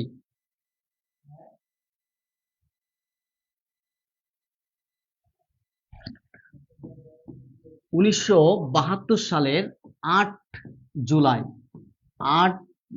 1972 সালে ৮ জুলাই ইরাক প্রথম বাংলাদেশকে স্বাধীন রাষ্ট্র হিসেবে ঘোষণা করে। আরবীয় দেশগুলোর মধ্যে ইরাকই প্রথম বাংলাদেশকে 1972 সালে ৮ জুলাই স্বাধীন দেশ হিসেবে স্বীকৃতি প্রদান করে। Next question. আপনাদেরকে পিডিএফ দিতে হবে, তাই না? পিডিএফ এর আশায় আপনারা বসে আছেন, তো পিডিএফ তো অবশ্যই নেবেন। সর্বশেষ এখন এই মুহূর্তে যে কজন লাইভে আছেন সবার কাছে হাইলি রিকোয়েস্টেড মাত্র দুইটা শেয়ার ডান লেখেন প্রিয় ভাই বোন। এই শেয়ার দুটা লেখার মধ্যেই আমি পিডিএফটা কপি করে আপনাদেরকে কমেন্ট বক্সে দিয়ে দিচ্ছি পিন করে, ঠিক আছে? সবাই একটু লিখবেন, সবাই লেখেন, দুটা শেয়ার দিয়ে ডান লেখেন, যা দুটা শেয়ার ডান লেখার সাথে সাথে এই যে আমি পিডিএফ লিংকটা কপি করলাম, এখন আমি সেটা আপনাদেরকে ক্লাসের কমেন্ট বক্সে দিয়ে পিন করে দিব, কিন্তু 2টা শেয়ার ডান দিতে হবে, ঠিক আছে? হ্যাঁ, 61 জন ভাই বোন আছেন এই মুহূর্তে লাইভে। আমি চাই এই 61 জন ভাই বোন এই মুহূর্তে 2টা করে শেয়ার, জাস্ট 2টা শেয়ার। এই রমজান মাসে তারাবি পড়ে আপনাদেরকে কষ্ট করে 10তম বিসিএস এর প্রায় 38 থেকে 40টা এমসিকিউ ব্যাখ্যা সহ আপনাদেরকে সমাধান করে দিচ্ছি। বিনিময়ে আপনাদের কাছ থেকে 2টা করে শেয়ার চেয়েছি, টাকা চাইনি, কিন্তু টাকা চাইনি, 2টা করে শেয়ার দিতে হবে, জাস্ট শেয়ার। হ্যাঁ, চলেন আমি এই যে কপিটা পেস্ট করলাম, পেস্ট করে লিঙ্কটা আমি পিন করে দিলাম। আপনারা এখান থেকে ডাউনলোড করবেন। না ডাউনলোড করতে পারলে আমাদের পেজে যে হোয়াটসঅ্যাপ নাম্বার আছে, জাস্ট এই হোয়াটসঅ্যাপ নাম্বারে নক দিবেন, সাথে সাথে আপনাকে পিডিএফটা পাঠিয়ে দিবে, ঠিক আছে? এখান থেকে যদি ডাউনলোড করতে আপনাদের অসুবিধা হয়, সাথে সাথে নক দিবেন, তবে ক্লাস শেষ করে তারপরে, ঠিক আছে? চলেন নেক্সট কোশ্চেন। ওকে, জাতিসংঘের প্রথম মহাসচিব কে ছিলেন? উথান্ট, ট্রিগ ভ্যালি, দ্যাগ আমার শেল, নাকি কুট ওয়ার হেইম? দেখি কে আনসার দিতে পারে এটা সবার আগে।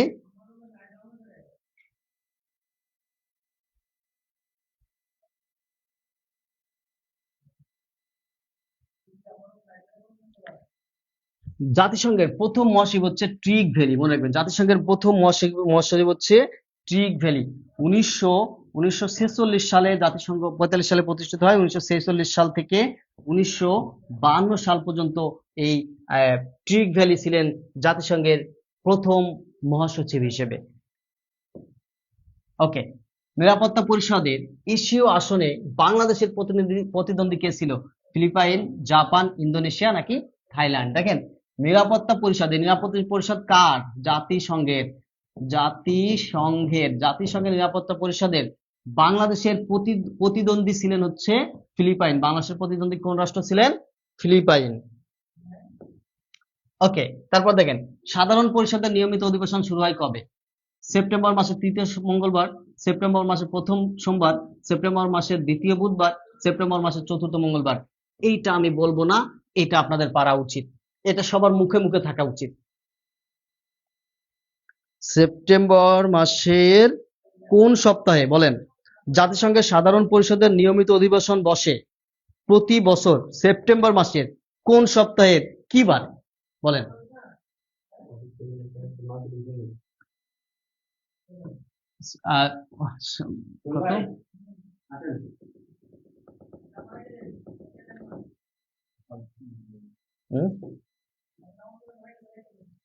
আচ্ছা, পিডিএফটা তো আমরা সবাইকে দিয়ে দিচ্ছি, তাই না? পিডিএফটা দিয়ে দিচ্ছি প্রিয় ভাই বোন। দেখেন, আজকে রমজান মাসের প্রথম রমজান উপলক্ষে আপনাদের জন্য একটা বিশাল ডিসকাউন্ট নিয়ে এসেছি আমরা। এই ডিসকাউন্টটা আমি বলবো না, এই ডিসকাউন্টটা আমাদের জনপ্রিয় বাংলার শিক্ষক টেকনিক গুরু সোহেল স্যার আজকের অফারটা দিবে। আজকে রমজান উপলক্ষে আপনাদের সেবা করতে চাই ইনশাআল্লাহ।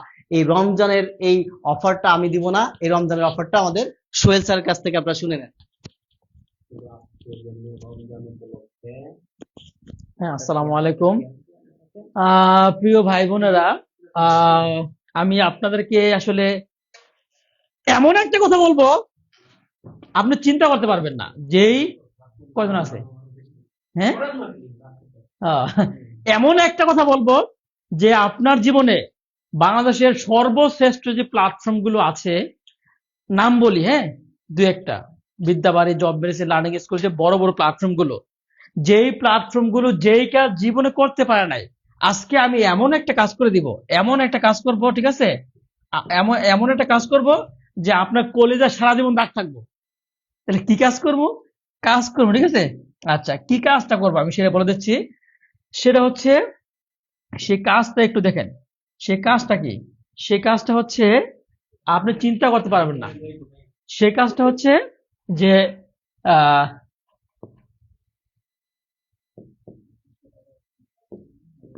এই যে বাংলা ক্লাস করা হবে।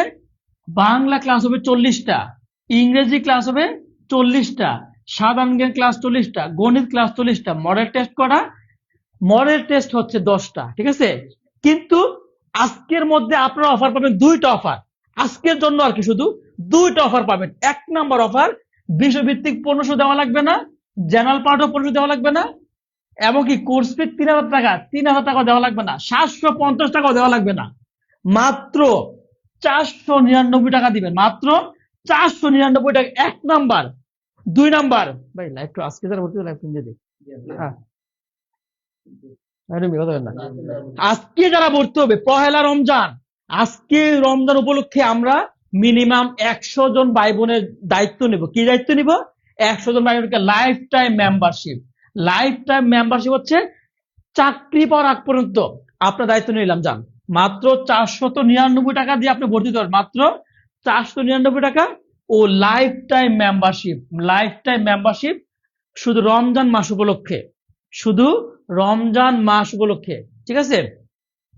লাইফ টাইম মেম্বারশিপ পাবেন 01703 বিকাশ নগদ রকেট। যান, সময় দিলাম 5 মিনিট। দেখেন আমাদের কোর্স ফি ছিল কত? 3000 টাকা।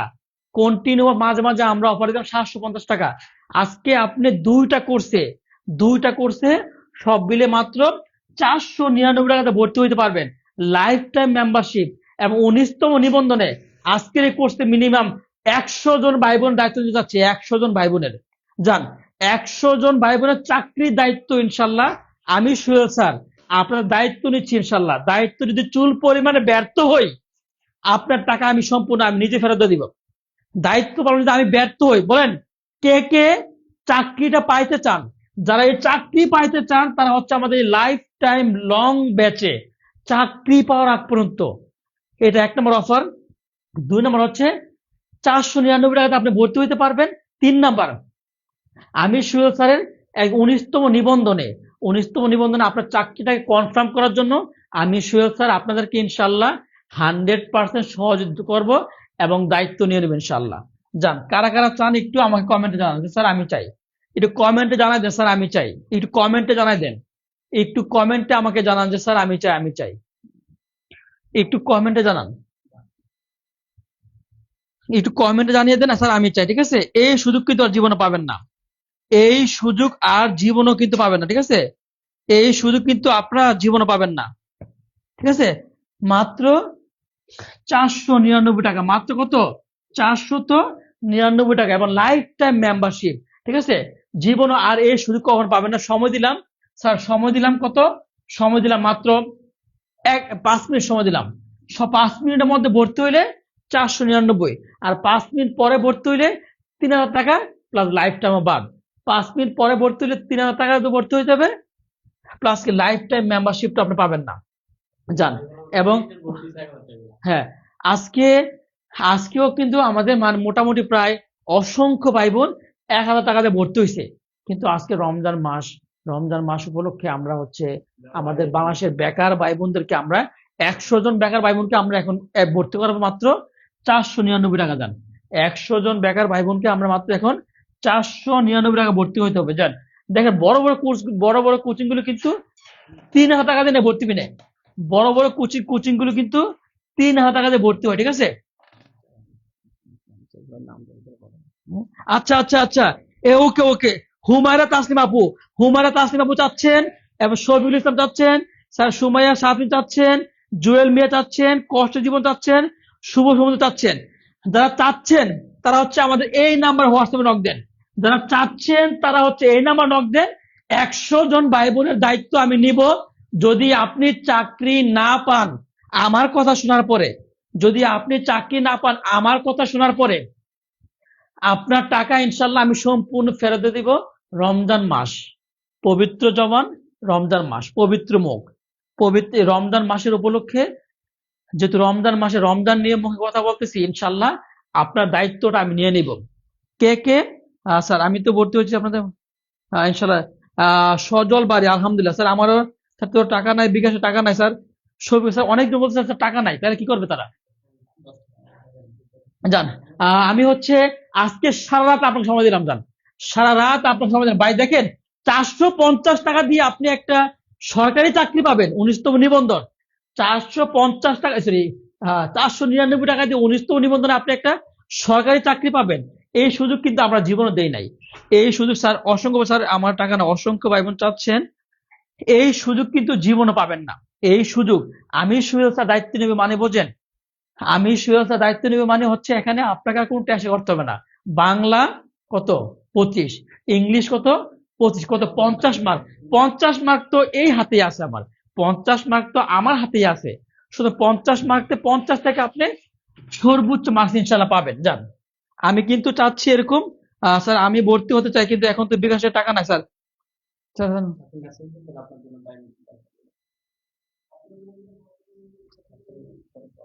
আচ্ছা, এই লোকটা বেশি কথা বলছে। ওকে, ওকে, তাহলে হচ্ছে স্যার আমি ভর্তি হতে চাই, এখন টাকা নেই স্যার, আমি স্যার ভর্তি হতে চাই আলহামদুলিল্লাহ স্যার, অসংখ্য ভাই বোন বলতে পারছি, ঠিক আছে। 01703 778879, রকেট বিকাশ 01703 778879, এটা হচ্ছে বিকাশ নগদ রকেট, বিকাশ নগদ রকেট, 499 টাকা লাইফ টাইম। আপনার চাকরি বয়স যদি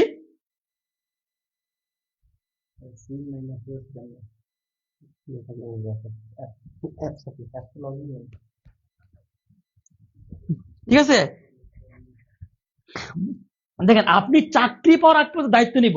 দেখেন আমাদের এই বেঞ্চ, এই সুয়েল স্যার পেজ থেকে, ঠিক আছে। স্যার ওই দিন একটু অসুবিধা ছিল, একটু পরে পাঠিয়ে দিবেন স্যার। হ্যাঁ, একটু পরে পাঠিয়ে দেন, সমস্যা নাই। ভর্তি স্যার পারি নাই স্যার, ওই দিন একটু অসুবিধা ছিল। এখন ভর্তি হবেন, সমস্যা নাই আপু, আপনি তাহলে এখন ভর্তি হতে পারবেন, সমস্যা নাই। আপনি তাহলে এখন ভর্তি হতে পারেন, একটু কথা বলে নিচ্ছি, হ্যাঁ ধরেন। তাইলে কি হচ্ছে 01703 778879, চাকরি পাওয়ার আগ পর্যন্ত বিদ্যাবাড়ি বলেন, লার্নিং স্কুল বলেন, জব মেডিসিন বলেন, ভাই কোর্স ফি নেয় 3000, মাত্র 3 মাস পড়াবে। কোর্স ফি নেয় 3000, মাত্র 3 মাস পড়াবে। আমরা চাকরি পাওয়ার আগ পর্যন্ত পড়াবো। 1 নাম্বার তা মাত্র 500 টাকা, 2 নাম্বার। এবং আমি স্যার 100 জনের দায়িত্ব নিব, আজকে 100 জনের দায়িত্ব নিব। যদি এই পবিত্র জমানে যদি মিথ্যা বলি, আপনি আমাকে জুতা মারবেন গালের মধ্যে। যদি আমি মিথ্যা বলি, আমার গালে জুতা মারবেন। আমি হচ্ছে এই পবিত্র মাস এই দায়িত্ব নিয়ে বলছি, আজকে 100 জনের দায়িত্ব নিবেন ইনশাআল্লাহ। যান, 100 জনের দায়িত্ব নিবে, প্রয়োজনে 100 জনকে আমি আলাদা পড়াবো। আজকে রমজান মাস উপলক্ষে প্রয়োজন বোধ হয়, শর্ত সাপেক্ষে আমি এই 100 জনকে আজকে ইনশাআল্লাহ, যান এই 100 জনকে 500 টাকা, 499 টাকা ভর্তি হবে, এই 100 জনকে ইনশাআল্লাহ আমি দায়িত্ব নিব। যান, 500 টাকা তো আপনার দোকানে বসে চলে যায়। আমাদের অনেক ভাই বোন আছে বিড়ি সিগারেট খায় কিন্তু, ঠিক আছে, বিড়ি সিগারেট খায় কিন্তু 500 টাকা নষ্ট করে ফেলে। অনেক ভাই বোনে আছে বিড়ি সিগারেট খেয়ে কি 500 টাকা নষ্ট করে ফেলে। যান, আমি হচ্ছে আজকে 100 জন ভাই বোনের দায়িত্ব নিতে চাই, 100 জন ভাই বোনের দায়িত্ব নিতে চাই। যার হচ্ছে মনে স্যার আমি চাকরিটা পাবো না, আপনি ভয় পাচ্ছেন, আমি প্রয়োজনে আপনাদেরকে আজকে 100 জন যারা ভর্তি হবেন, এই 100 জনকে আমি আলাদা গাইডলাইন দিব, আলাদা আপনাকে যত সুবিধা দেওয়া দরকার ইনশাল্লাহ আমার টিম তো দিবেই, প্লাস আমিও ইনশাল্লাহ আপনাকে দিব। যান, 01703 778879, 01703 778879, এটা পার্সোনাল বিকাশ নাম্বার, ঠিক আছে। 499 টাকা দিয়ে আপনি ভর্তি হতে পারবেন। বাংলা ক্লাস 40টি পাবেন, ইংলিশ ক্লাস 40টি, সাধারণ জ্ঞান 40টি, গণিত 40টি, লাইফ টাইম। চাকরি পাওয়ার আগ পর্যন্ত আপনি সারা জীবন ক্লাস করতে পারবেন। তবে 499 টাকা এখন ভাই, এটা এগুলো আমরা বলে দেবো না?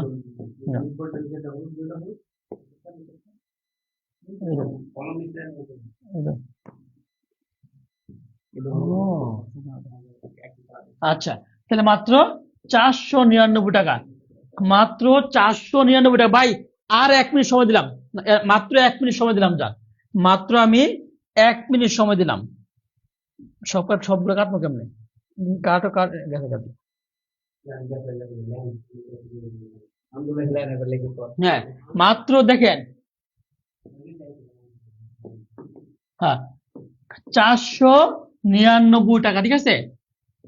499 টাকা ভর্তি হইতে 01703 77 88 79, এটা হচ্ছে পার্সোনাল বিকাশ নগদ রকেট, বিকাশ বিকাশ নগদ, বিকাশ নগদ রকেট, বিকাশ নগদ রকেট, ঠিক আছে, বিকাশ নগদ রকেট।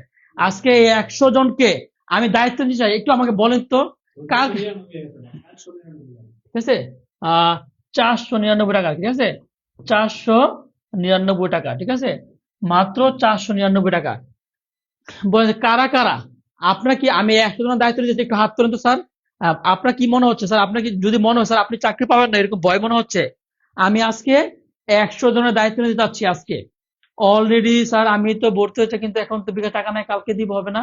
হ্যাঁ ভাই, ওনাকে কি করবেন এই যে, হ্যাঁ, আপু বলেছেন স্যার এখন টাকা নাই। আহ, এখন এই নাম্বার একটু মেসেজ দেন, স্যার এখন টাকা নাই, মেয়ে মানুষ, স্যার এখন টাকা নাই, মেয়ে মানুষ, অথবা অসুবিধা, স্যার আমি আগামীকাল সকাল 10টার মধ্যে এই নাম্বার টাকা পাঠিয়ে দিব। এই মেসেজটা যারা দিবেন তারাও কিন্তু 499 টাকা অফারটা পাবেন। আর যারা এই মেসেজটা দিবেন না তারা কিন্তু 3000 টাকা ভর্তি হইতে হবে, প্লাস লাইফ টাইম মেম্বারশিপও পাবেন না। তারা কিন্তু 3000 টাকায় ভর্তি হইতে হবে, প্লাস লাইফ টাইম মেম্বারশিপ পাবেন না।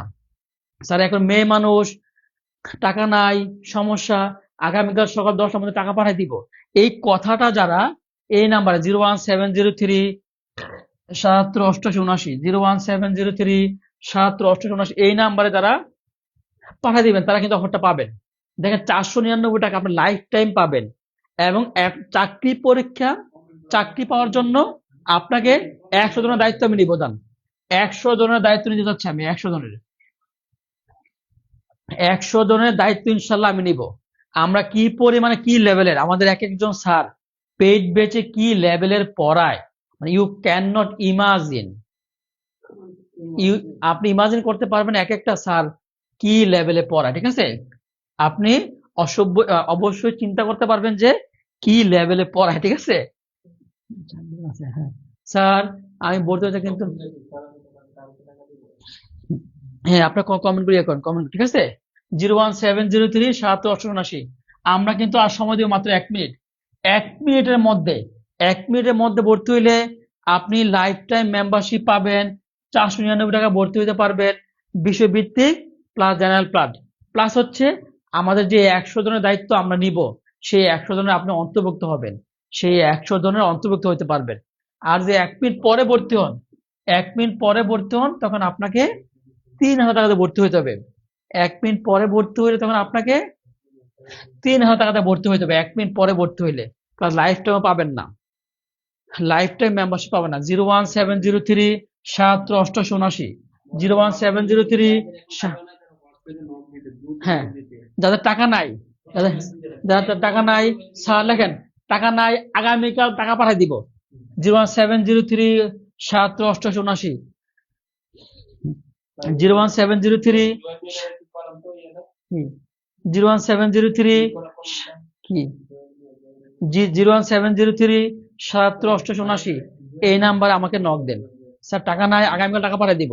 যদি আপনি এই মেসেজটা দেন তাহলে আপনি 499 টাকা ভর্তি হইতে পারবেন। আর যদি মেসেজ না দেন তাহলে আপনাকে 3000 টাকাতে ভর্তি হইতে হবে, লাইফ টাইম পাবেন না। এবং 100 জনের যে আমরা আজকে দায়িত্ব নিব, যেহেতু রমজান মাস, কি স্পেশাল দায়িত্ব, আমাদের টিচার অন্য টিচার নিতে বাধ্য না, বাট আজকে যারা ভর্তি হবে মন থেকে বললাম তাদেরকে ইনশাল্লাহ আমি স্পেশালি আমি কেয়ার করবো এবং দায়িত্ব নিব ইনশাল্লাহ, ঠিক আছে? আরে ভাই 500 টাকা দিয়ে তো আপনি তো ওই মানে বিড়ি খেয়ে ফেলেন, তাই না? যারা বিড়ি খায় আর কি, ঠিক আছে? যেমন আমি বিড়ি খাই না। 01703 7788 01703 ঠিক আছে? এই নাম্বার নক দিবেন, স্যার আমি ভর্তি হতে চাই, আমি ভর্তি হতে চাই। স্যার কে কে আমাদের দায়িত্ব আমি 100 জনের দায়িত্ব নিতে চাই আজকে, এই রমজান মাস উপলক্ষে আমি 100 জনের দায়িত্ব নিতে চাই। রমজান মাস উপলক্ষে আমি এই 100 জনের দায়িত্ব নিতে চাই। রমজান মাস উপলক্ষে আমি এই 100 জনের দায়িত্ব নিতে চাই। কে কে স্যার মনে হয় আপনি চাকরি পাবেন না এরকম ভয় পাচ্ছেন? কে কে সোহেল স্যারের দায়িত্বে আসতে চান একটু আমাকে বলুন তো। কে কে সোহেল স্যারের দায়িত্বে আসতে চান? স্যার আমার চাকরি লাগবে, একটু লিখেন, আমি লিখেন। কে কে সোহেল স্যারের দায়িত্বে আসতে চান? যারা দায়িত্বে আসতে চান তারা 01703 7788 এই নাম্বারে হোয়াটসঅ্যাপে নক দেন যে স্যার আমি সোহেল স্যারের দায়িত্বে আসতে চাই। 01703 এই নাম্বার নক দেন। 01703 এই নাম্বার নক দেন, তাহলে ইনশাল্লাহ সোহেল স্যারের দায়িত্ব তত্ত্বাবধানে আপনি চলে আসবেন। যে আজকে রমজান মাস প্রথম রোজা, আজকে রমজান মাস প্রথম রোজা, ঠিক আছে? হ্যাঁ, রমজান মাস প্রথম রোজা, এই সুযোগ কিন্তু আর পাবেন না। এই নাদিম ভাই বাদ দিয়া, ঠিক আছে। আচ্ছা, আর মাত্র সময় দিলাম 1 মিনিট, যান। আহ আরো 1 মিনিট সময় দিলাম, যান। 1 মিনিটের মধ্যে ভর্তি হইলে আপনি লাইফ টাইম মেম্বারশিপ পাবেন, সুয়েল স্যারের তত্ত্বাবধান পাবেন, প্লাস হচ্ছে আপনার চাকরি পরীক্ষা আগ পর্যন্ত এই 500 টাকা দিয়ে আর কোথাও ভর্তি হইতে হবে না, আর কোনোদিন ভর্তি হইতে হবে না। হ্যাঁ, জানেন শেখ, এইমাত্র আইলো সালমিন আক্তার টাকা পাঠাইছে, পাইছেন? আমি বলতে হচ্ছে জাহাঙ্গীর আলম ভাই অনেক অনেক সুযোগ আছে।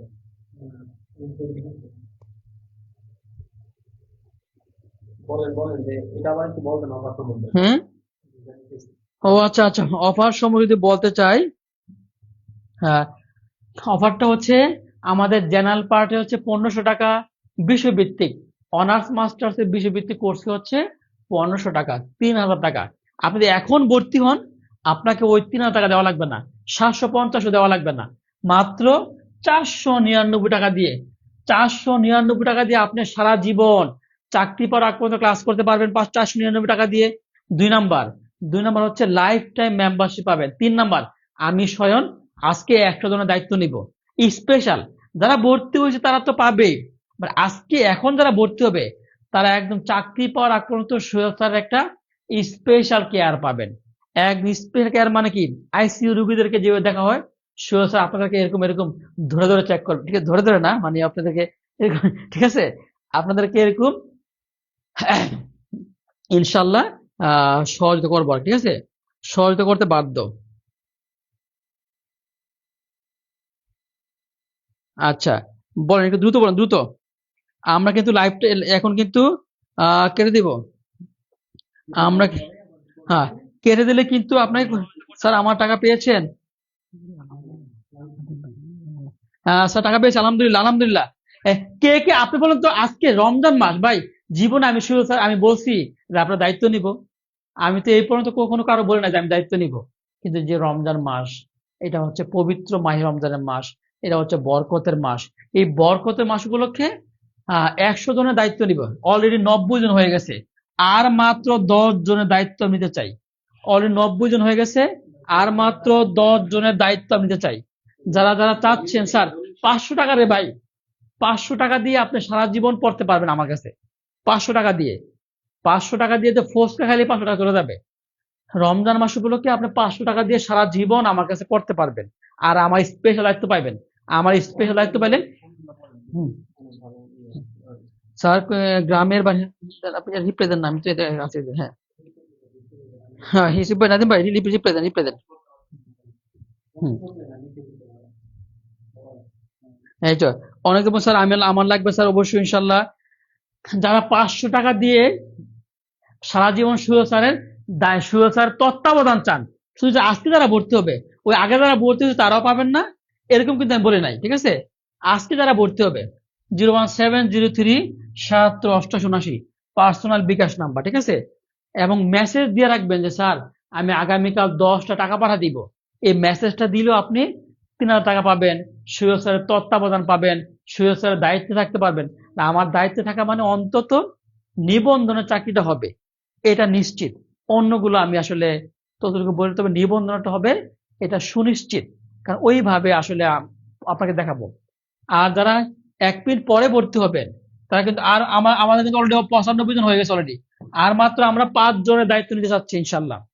আর মাত্র 5 জনের দায়িত্ব নিতে চাচ্ছি, আর মাত্র 5 জনের দায়িত্ব নিতে চাচ্ছি, আর মাত্র 5 জনের। স্যার এখন দোকান বন্ধ, দোকান বলে এখন বন্ধ, তাহলে দোকান বন্ধ হলে কি করা জানেন স্যার? স্যার আমি এখন স্যার আমি ভর্তি হতে চাই, এই যে ভর্তি হতে চাই, এই যে, এই যে, নিজামুদ্দিন খান, পাইছেন ভাই, ইসুফ ভাই পাইছেন নিজামুদ্দিন খান? হ্যাঁ, নিজামুদ্দিন খান, মালদা, মালদা করে ধরেন। হ্যাঁ, নিজামুদ্দিন খান, 01690, 0169 কি কই, 0017037 88 হ্যাঁ 79, পার্সোনাল, পার্সোনাল বিকাশ নাম্বার বা নগদ, নগদ, বাকি রকেট, রকেট, ঠিক আছে, ওকে দিয়ে দিছি। আচ্ছা, আর মাত্র 5 জনের দায়িত্ব নিতে চাই। 5 জন অলরেডি, আর মাত্র 97 জন অলরেডি হয়ে গেছে। আর মাত্র 3 জনের দায়িত্ব নিতে চাই, 3 জন। 3 জনের পরে কিন্তু আর আমি কমিটমেন্ট দিব না। আর মাত্র 3 জনের দায়িত্ব নিতে চাই। 3 জন, যারা 3 জন হচ্ছে এখন ভর্তি হইবেন, তাদের দায়িত্ব ইনশাল্লাহ আমি সুহেল স্যার ব্যক্তিগতভাবে আমার তত্ত্বাবধানে ইনশাল্লাহ আপনাকে সেইভাবে আমি গড়ে তুলবো। 19তম নিবন্ধনেতে আপনি 100% জব পান। আমি বলে দিলাম জব পাইবেন, আপনাকে তো আমার কথা শুনতে হবে। আমার কথা শুনবেন, 2 থেকে 2.5 ঘন্টা করে আমার কথা শুনবেন, আর আমার ক্লাসগুলো করবেন, আর আমার মডেল টেস্টগুলো দিবেন। ঠিক আছে?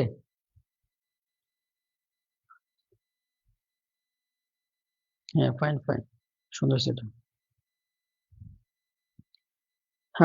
আমরা কিন্তু লাইভটি এখনই কেটে দিব প্রিয় ভাই বোনেরা। লাইভটি স্যার টাকা পাঠাইছি, জলিল জলিল শেখ কিছু টাকা পাঠাইছে। হ্যাঁ, জলিল শেখ টাকা পাঠাইছে। হ্যাঁ, হুম। হ্যাঁ, জলিল শেখ আপনি হচ্ছে এই নাম্বারে হোয়াটসঅ্যাপ মেসেজ দেন। জলিল শেখ আপনি এই নাম্বারে হোয়াটসঅ্যাপ মেসেজ দেন। জলিল শেখ, আর মাত্র 2 জনের দায়িত্ব নিতে চাই, আর মাত্র 2 জন, আর মাত্র 2 জনের দায়িত্ব নিতে চাই। ভাই আমার তো, আমার গলা শুকিয়ে গেছে গা। আমি আসি সাথে আর মাত্র সোহেল স্যার 2 জনের দায়িত্ব নেবেন, এটি আসসালামু আলাইকুম প্রিয় ভাই বোনেরা, আজকে যে অফার দিচ্ছে ঠিক আছে, সোহেল মানে স্যার। আমি এতদিন যাবত প্ল্যাটফর্মে পড়াচ্ছি, আমি এর আগে কখনো এরকম অফার দিতে দেখি নাই স্যারকে। আপনারা না করছেন ঠিক না, আছে, আপনারা না করছেন হ্যাঁ, কিন্তু। আজকে কিন্তু আমাদের অফার ছিল 750 টাকা, কিন্তু স্যার কি করছে সবকিছু ডেঙ্গায়, ঠিক আছে, ঘোড়া ডেঙ্গায় ঘাস মানে কাটলেন, সবার বিরুদ্ধে গেছে। সবকিছু বাদ দিয়ে আপনার 3,000 টাকার কোর্স ফি, 3,000 টাকার কোর্স ফি করে দিল 499 টাকা, এরপর লাইফটাইম তো আপনারা চান নাই, 399 টাকা। এরপর তো আপনারা চান নাই। তারপর হচ্ছে দেখেন যেটা লাইফ টাইম গ্যারান্টি দিয়ে দিচ্ছে, লাইফ টাইম, একটা চাকরি না হওয়ার আগ পর্যন্ত আপনি ক্লাস আমার করতে সারা পারবেন। কিন্তু লাইফটাইম চাই না, 400। কিন্তু আমি হাতে পায়ে ধরে রিকোয়েস্ট করছি। তো এরপর রমজান স্যার বাদ উপলক্ষে দিয়েছে। যেহেতু স্যার দিচ্ছে, ঠিক আছে, আপনারা শুধু অফার নিয়েই হচ্ছে কি বসে থাকবেন, একটু দোয়া করবেন আমাদের জন্য, আমাদের জন্য দোয়া করবেন। শুধু এই রমজান উপলক্ষে আজকের দিন, আজকে লাইভ চলাকালীন 499, দেখেন অসংখ্য ভাই বোন কিন্তু অলরেডি ভর্তি হয়ে গেছে, অসংখ্য ভাই বোন ভর্তি হয়ে গেছে। আপনি আজকে কেন দেরি করবেন বলেন তো? এইরকমের দেখেন তো আপনারা কত হাজার হাজার কোর্স কিনতেছেন, তাই না? আর যেখানে আপনি 499 টাকা জেনারেল প্লাস সাবজেক্টিভ, বুঝতেছেন তাও কত কি রমজান পরিমাণ উপলক্ষে, ক্লাস? তাও রমজান উপলক্ষে। এটা 100% শিওর থাকেন যে এই অফার আর থাকবে না, থাকবে না, থাকবে না, থাকবেই না, শুধু রমজান উপলক্ষে, ঠিক আছে।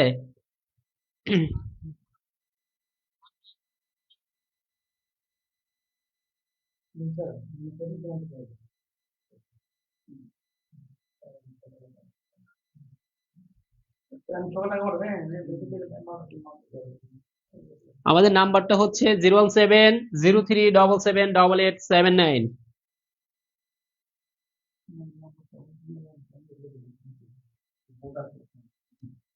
অন্যকালীন নাকি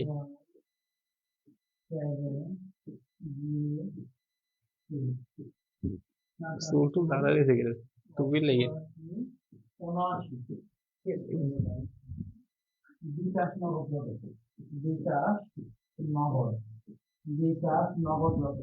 চারশো 99 টাকা লিখে দেন। 499 টাকা, 499 টাকা, ঠিক আছে? 499 টাকা, ঠিক আছে? লিখে দেন 13 জন। ওকে, আল্লাহ হাফেজ, ভালো থাকবেন। আর শুধু